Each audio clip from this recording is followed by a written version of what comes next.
Hello everyone, स्वागत है आप सभी का एक बार फिर से हमारे अगले एपिसोड में। दोस्तों, पिछले 4 एपिसोड से मैं आपके साथ बात कर रहा था ब्रिटिश भारत में शिक्षा के विकास के बारे में। मैंने 4 एपिसोड में आपसे क्या क्या बात किया था उसके बारे में मैं थोड़ा सा आपको ब्रीफ कर दूं, आपको थोड़ा सा रिवाइज करवा दूं। हमने पहले एपिसोड में आपसे बात किया था 1781 से लेकर 1854 के बीच अंग्रेज़ों के द्वारा भारत की शिक्षा व्यवस्था को मजबूत करने के लिए उठाए गए कदम के बारे में। उसके बाद बात किया था सेकेंड एपिसोड में, वो था 1854 से लेकर 1904 के बीच अंग्रेज़ों के द्वारा अपनाए गए अप्रोचेज के बारे में। और तीसरे एपिसोड में हमने बात किया था 1904 से लेकर 1917 के बीच उठाए गए अप्रोचेज के बारे में। और उसके बाद हमने बात किया था लास्ट एपिसोड में, उसमें बात हुई थी सैडलर आयोग से लेकर के 1937, जिस समय वर्धा कॉन्फ्रेंस होता है, वर्धा में शिक्षा पर प्रस्ताव लाया जाता है, उसके बारे में। तो थोड़ा सा मैं आपको बता दूं कि इन दौरान हम लोग किन किन आयोग पे, किन किन प्रस्ताव पे बात किए थे। उसके बाद हम आज के टॉपिक की ओर चलेंगे। तो मैंने आपको बताया था कि 1835 में 2 फरवरी 1835 को मैकाले मिनट लाया गया था, जिसको आप मैकाले का स्मरण पत्र कहते हैं। उसके बाद 1854 में वुड डिस्पैच लाया गया था। उसके बाद हमने बात किया था हंटर कमीशन के बारे में, हंटर शिक्षा आयोग के बारे में, जो 1882-83 में लाया गया था। उसके बाद हमने आपसे बात किया था भारतीय विश्वविद्यालय अधिनियम के बारे में, जबकि भारत में पहली बार 1904 में एक अधिनियम लाया जाता है जिसको भारतीय विश्वविद्यालय अधिनियम, इंडियन यूनिवर्सिटी एक्ट कहा जाता है, वो 1904 में लाया गया था। उसके बाद हमने बात किया था 23 फरवरी 1913 को लाए गए सरकारी प्रस्ताव के बारे में। आपको पता होगा कि 1906 में बड़ौदा के गायकवाड़ थे, जो अपने हिस्से में, अपने क्षेत्र में, वहाँ पे रहने वाले बच्चों के लिए एजुकेशन को फ्री ऑफ कॉस्ट कर दिया था। तो उसी को लेकर के बॉम्बे काउंसिल में गोपाल कृष्ण गोखले ने अंग्रेज़ों के खिलाफ, अंग्रेज़ों के सामने एक आवाज़ उठाई थी कि क्यों न इस तरीके का प्रस्ताव पूरे भारत में लाया जाता है। तो उसी वजह कर लाया गया था 1913 में एक सरकारी प्रपोजल, उसके बारे में बात किया था। और उसके बाद हमने आपसे बात किया था सैडलर कमीशन के बारे में, जिसकी स्थापना 1917 में की गई थी कलकत्ता विश्वविद्यालय के तमाम चीज़ों के, उसकी क्वालिटी के लेकर क्वांटिटी, इन सारे चीज़ों के बारे में जांच करने के लिए। उसके बाद हमने बात किया था आपसे डायर की, जब हमारे यहाँ द्वैध प्रशासन चल रहा था। लास्ट वीडियो में मैंने आपसे बात किया था द्वैध प्रशासन के अंतर्गत हमारे यहाँ शैक्षणिक व्यवस्था के बारे में। आपको पता होगा कि पहली बार द्वैध प्रशासन बंगाल में लाया गया था, लेकिन 1919 के भारत शासन अधिनियम के तहत भारत के तमाम प्रांतों में द्वैध शासन लागू कर दिया गया था। तो हमने उसके बारे में बात किया था। और उसके बाद हमने आपसे बात किया था हार्टो कमेटी के बारे में, जो 1929 में लाया गया था। और 1929 वह दौर है दोस्तों जब पूरा विश्व मंदी से गुजर रहा था और हमारे यहाँ एक आंदोलन हो रहा था गांधी जी के नेतृत्व में, जिसका नाम था सविनय अवज्ञा आंदोलन। तो दोस्तों, ये था इतना टॉपिक जिसके बारे में हमने बात किया था पिछले 4 एपिसोड में। आज हम लोग बात करने वाले हैं 2 महत्वपूर्ण आयोग के बारे में। पहला हमारे पास है सार्जेंट प्लान, जिस 1944 में लाया गया था। और दूसरा हमारे पास है राधा कृष्णन कमीशन के बारे में, जिसको आज़ादी के बाद लाया गया था 1948 से 49 में। ठीक है, तो आज़ादी से पहले इतने सारे अप्रोचेज अपनाए गए थे, और आज़ादी से पहले लास्ट का जो अप्रोच है उसको सार्जेंट प्लान कहते हैं, जो 1944 में लाया गया है। तो यदि आपसे इस तरीके के सवाल आते हैं कि आज़ादी से पहले कितने अप्रोचेज अपनाए गए, और उनमें से आपसे नाम दे देते हैं कि आप बताइए कि इनमें से कौन से अप्रोच हैं जो आज़ादी से पहले अपनाए गए थे, तो अभी तक के तमाम एपिसोड में मैंने जितने भी बातें की थी वो आज़ादी से पहले की बात थी। आज़ादी के बाद सबसे पहला अप्रोच जो अपनाया जाएगा वो राधा कृष्णन आयोग होगा, जो 1948-49 में अपनाया जाएगा। तो आइए हम लोग बात करते हैं सबसे पहले आयोग के बारे में, सार्जेंट प्लान के बारे में। तो शुरू करने से पहले मैं आपको बता दूं कि यदि आप हमारे चैनल पर पहली बार आए हैं तो हमारे चैनल को सब्सक्राइब कर लीजिएगा। यदि आप नेट की तैयारी करते हैं, जेआरएफ की तैयारी कर रहे हैं, या फिर आप यूपीएससी, बीपीएससी या फिर किसी भी स्टेट पीसीएस की तैयारी कर रहे हैं, तो यह चैनल आपके लिए बहुत ही ज़्यादा फ़ायदेमंद है। तो आइए दोस्तों शुरू करते हैं। आप हमेशा की तरह कलम कॉपी उठा लेंगे और आप हमारे साथ लिखते चलेंगे, समझने की कोशिश करेंगे। तो आइए शुरू करते हैं। तो आज का हमारा सबसे पहला प्लान है सार्जेंट योजना। तो इसके बारे में क्या क्या आपको याद करने लायक चीज़ें हैं। सबसे पहली बात कि आपसे मिलान के रूप में सवाल पूछा जाता है कि कौन सी योजना किस साल में लाई गई थी। तो एक तरफ दे दिया गया है सार्जेंट योजना, दूसरे तरफ ईस्वी दिया रहेगा। तो आपको याद रखना है सार्जेंट प्लान 1944 में लाया गया था। आज़ाद होने से पहले, भारत को आज़ाद होने से पहले भारत में लास्ट अप्रोच जो अपनाया गया अंग्रेज़ों के द्वारा वो था सार्जेंट प्लान। ठीक है, यहाँ तक क्लियर है। इन्होंने कहा कि केंद्रीय शिक्षा मंत्रणा मंडल 1944 में एक मंडल था जो शिक्षा से रिलेटेड था, उसके द्वारा एक प्लान तैयार किया गया और प्लान क्या था, राष्ट्रीय शिक्षा योजना था। ठीक है, तो 1944 में एक मंत्रिमंडल का गठन होता है, एक मंडल का, और उसके अध्यक्ष होते हैं सार्जेंट। ठीक है, और सार्जेंट उस समय के भारत के एजुकेशनल एडवाइज़र होते हैं, शैक्षणिक सलाहकार होते हैं, शिक्षा सलाहकार होते हैं। तो इन्हीं के निर्देशन में, ठीक है, इन्हीं के अध्यक्षता में एक आयोग का गठन होता है, एक मंडल का गठन होता है, जिसको बोलते हैं केंद्रीय शिक्षा मंत्रणा मंडल।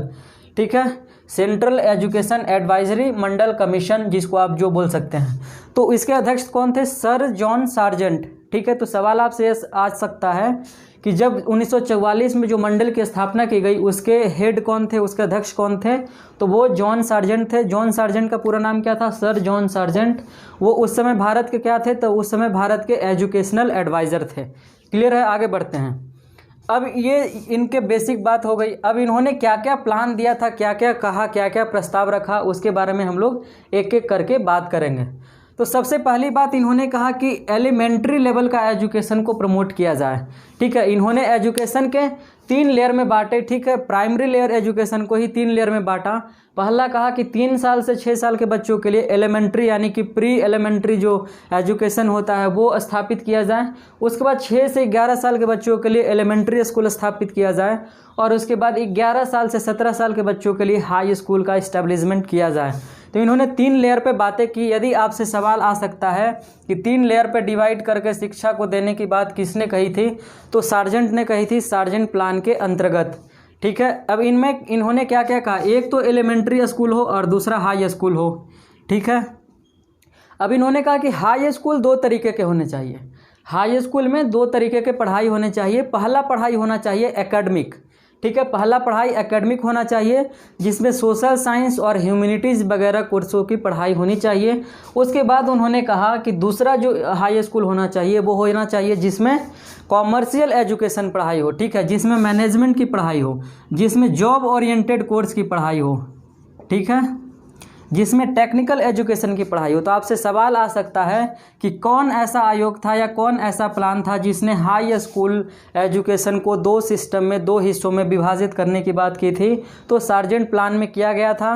पहले में एकेडमिक की बात की गई थी और दूसरे में कॉमर्शियल एजुकेशन की बात की गई थी, जिसको आप टेक्निकल एजुकेशन भी कहते हैं। उसके बाद इन्होंने बात किया था कि 6 साल से 11 साल के बच्चों को, ठीक है, मतलब प्री एलिमेंट्री के बाद निकलने के बाद वो एलिमेंट्री एजुकेशन में आएंगे, तो 6 साल से 11 साल के बच्चों को फ्री ऑफ कॉस्ट एजुकेशन दिया जाए और वो मैंडेटरी कर दिया जाए, हर एक बच्चे को लेना आवश्यक कर दिया जाए। तो ध्यान रखिएगा कि 6 साल से 11 साल के बच्चे को फ्री प्लस मैंडेटरी एजुकेशन की बात किसने की थी, सार्जेंट प्लान के अंतर्गत किया गया था।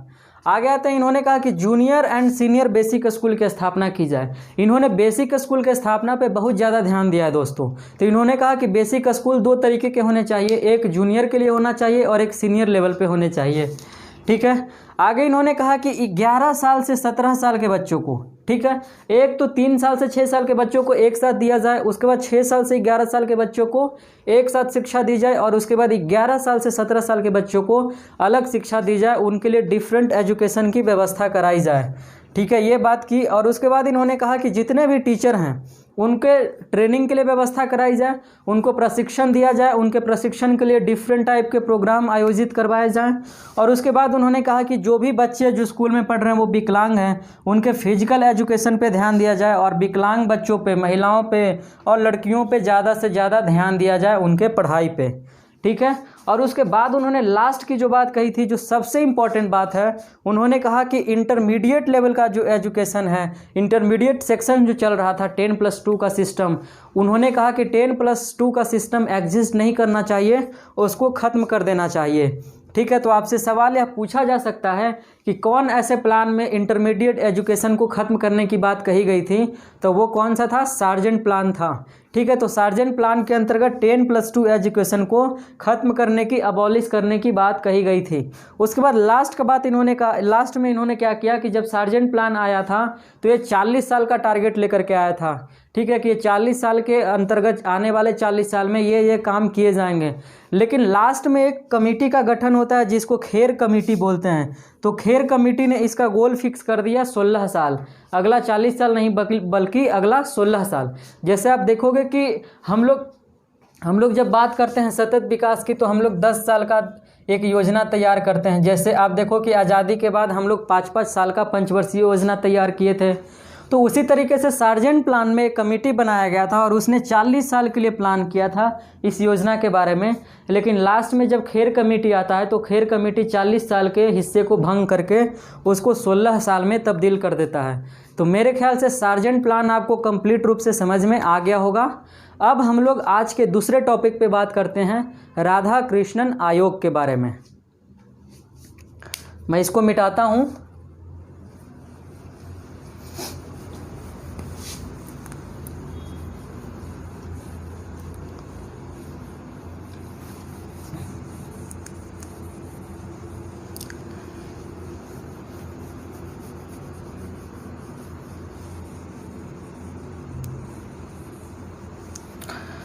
और दोस्तों आज का हमारा दूसरा टॉपिक है राधा कृष्णन आयोग। ठीक है, तो राधा कृष्णन आयोग, आपको पता ही हो कि राधा कृष्णन कौन थे, हमारे देश के प्रथम उपराष्ट्रपति थे। इनका क्या नाम था, डॉक्टर सर्वपल्ली राधाकृष्णन, और ये आगे चल करके भारत के दूसरे राष्ट्रपति बनेंगे। ठीक है, दूसरे राष्ट्रपति। ये ध्यान रखिएगा, 2 बार लगातार राजेंद्र प्रसाद राष्ट्रपति बने थे, लेकिन दूसरे का अर्थ यहाँ पर है दूसरे व्यक्ति होंगे जो भारत के राष्ट्रपति बनेंगे।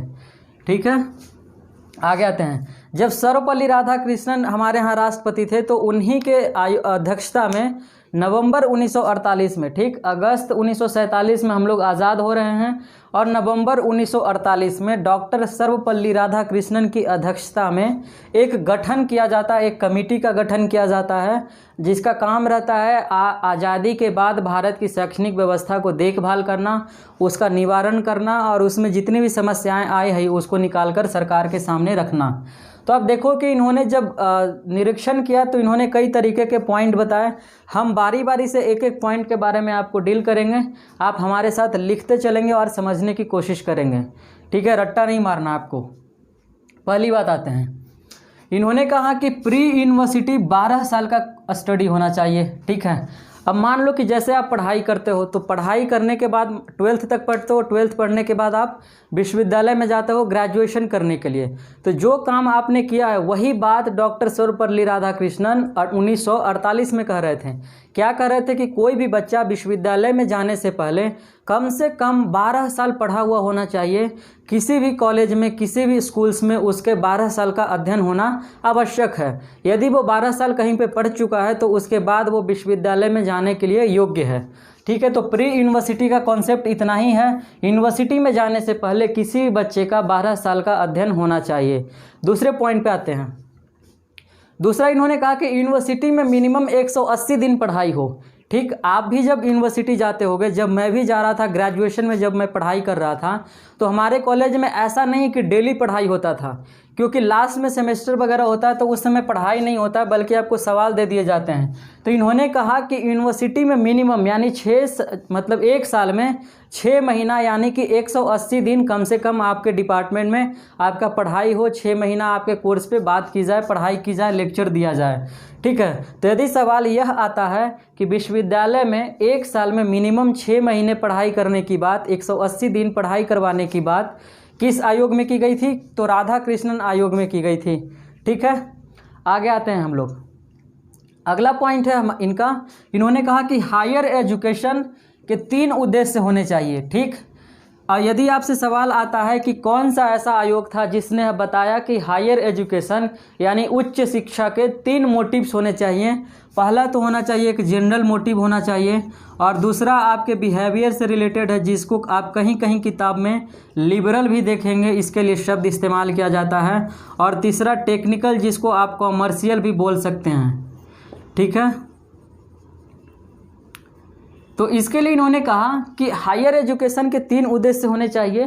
पहला तो सामान्य शिक्षा होनी चाहिए, दूसरा आपके बिहेवियर में उसका उपयोग किया जा सके डेली लाइफ में, और उसके बाद इन्होंने कहा कि हायर एजुकेशन का एक उद्देश्य यह भी होना चाहिए कि आपको वो रोजगार दिला सके, आपको वो टेक्निकली आगे प्रमोट कर सके, बढ़ा सके। तो यदि सवाल यह आता है कि हायर एजुकेशन के 3 मोटिव्स की बात किस आयोग में की गई थी, तो राधा कृष्णन आयोग में की गई थी। अगले पॉइंट इसमें साथ में इन्होंने क्या किया कि लॉ को, ह्यूमैनिटीज जैसे कोर्सेज को, इंजीनियरिंग जैसे कोर्सेज को बहुत ज़्यादा प्रमोट किया, कंसोलिडेट करने की कोशिश की।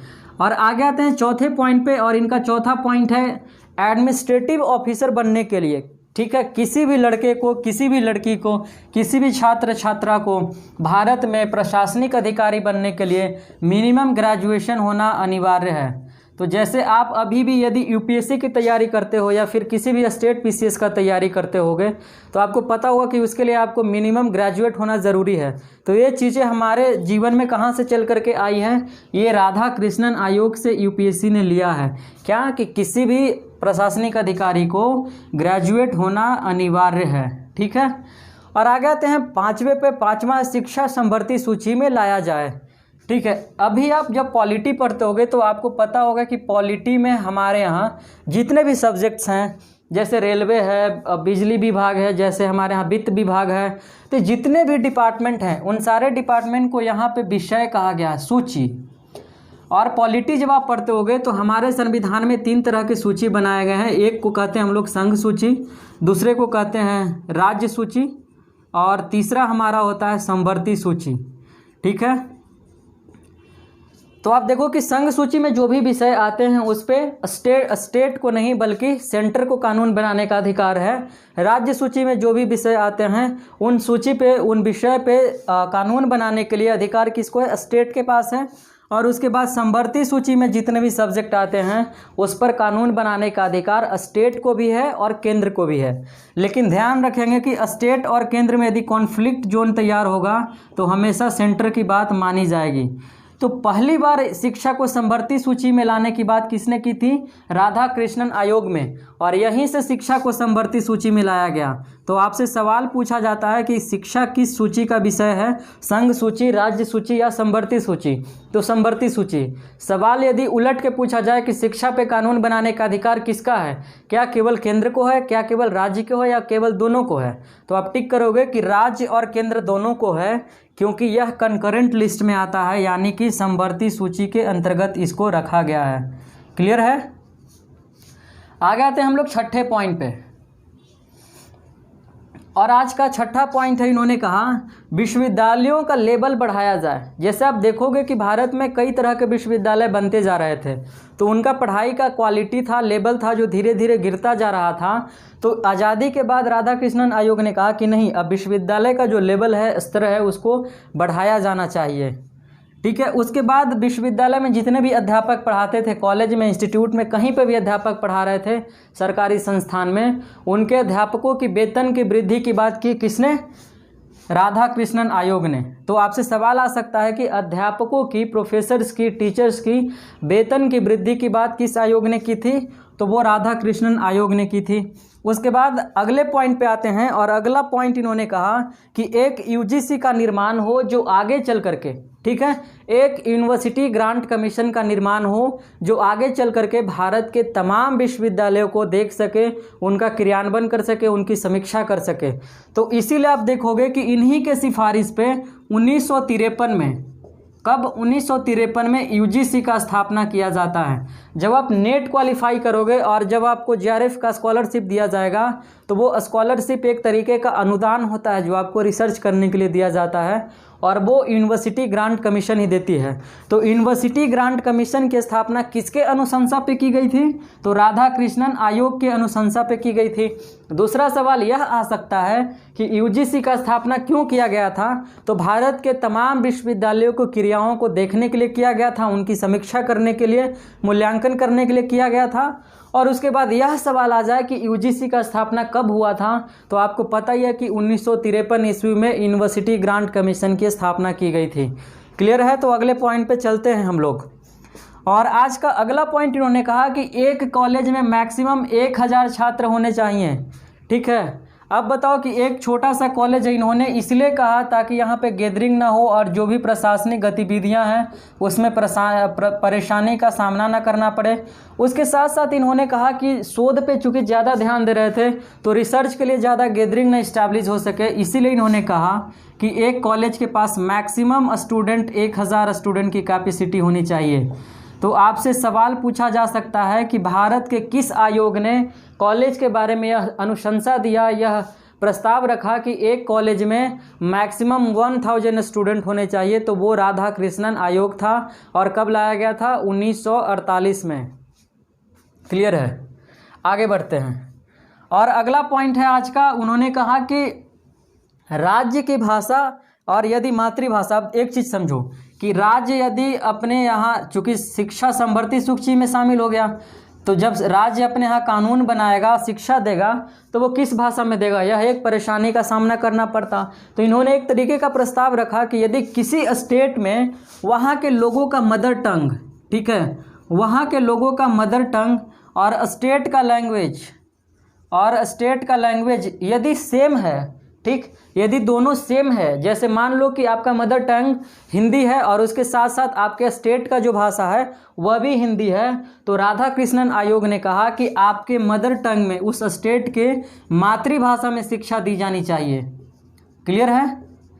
और यदि ऐसा ना हो करके उल्टा हो, ये दोनों डिफरेंट हो, ठीक है, और जब मदर टंग और स्टेट का लैंग्वेज दोनों डिफरेंट हो, दोनों इक्वल नहीं हो, दोनों समान नहीं हो, दोनों बराबर नहीं हो, दोनों दो भाषा हो, तो उस स्थिति में राज्य की भाषा में शिक्षा दी जानी चाहिए। ऐसा क्यों? जैसे मान लो कि एक बड़ा सा स्टेट है, यहाँ पे छोटे छोटे गांव हैं, आपको पता है कि भारत में 3 मील पे भाषा बदल जाती है। तो स्टेट का लैंग्वेज मान लीजिए कि अंग्रेज़ी है और यहाँ पे मगही बोला जा रहा है, यहाँ पे उर्दू बोला जाता है, यहाँ पे तमिल है, यहाँ तेलुगु है, यहाँ पे भोजपुरी है, यहाँ पे मैथिली है, इस तरीके से बोले जा रहे हैं। तो मान लीजिए कि अब स्टेट किसी भी एक पार्टिकुलर रीजन के लैंग्वेज पे एजुकेशन नहीं दे सकता है, तो इसीलिए क्या करेगा कि ये अपने लैंग्वेज में, यानी स्टेट अपने लैंग्वेज में शिक्षा प्रदान करेगा।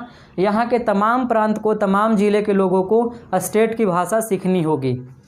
ठीक है, आगे आते हैं आज के लास्ट पॉइंट पे। और 10वां पॉइंट इन्होंने कहा था कि 10वां तो मैंने बता दिया। लास्ट का पॉइंट क्या है? यदि अलग अलग हो तो राज्य की भाषा की शिक्षा। चलिए, मैंने ये भी बता दिया। तो दोस्तों, आज के वीडियो में हम लोग 2 आयोग के बारे में बात किए। ठीक है, मेरे ख्याल से आपको सार्जेंट प्लान और राधा कृष्णन आयोग दोनों भी बहुत ही बेहतर तरीके से समझ में आया होगा। यदि आप हमारे साथ लिखते चलते हैं तो आपको सब्जेक्टिव हो या ऑब्जेक्टिव, किसी भी तरीके के कोई भी एग्जामिनेशन में, कोई भी परीक्षा में आपको किसी भी तरीके की परेशानी का सामना नहीं करना पड़ेगा। तो दोस्तों, आज का वीडियो हम लोग यहीं पे ख़त्म करते हैं। फिर मिलेंगे हम लोग अगले वीडियो में एक नए लेक्चर के साथ, उसमें एक नए टॉपिक को शामिल करेंगे। और ब्रिटिश भारत में शिक्षा के विकास पे ये हमारा 5वां लेक्चर था, तो मेरे ख्याल से 1 से 2 लेक्चर और आएंगे और यह चैप्टर पूरी तरीके से समाप्त हो जाएगा। यदि आपको इस लेक्चर से, इस सीरीज़ से बहुत ज़्यादा मदद मिल रही है या फिर थोड़ी सी भी मदद मिल रही है, तो आप अपने जैसे तमाम छात्रों को शेयर करें और लोगों को हमारे चैनल से जुड़ें और हमारे चैनल को सब्सक्राइब कर लें। Thank you very much to join me.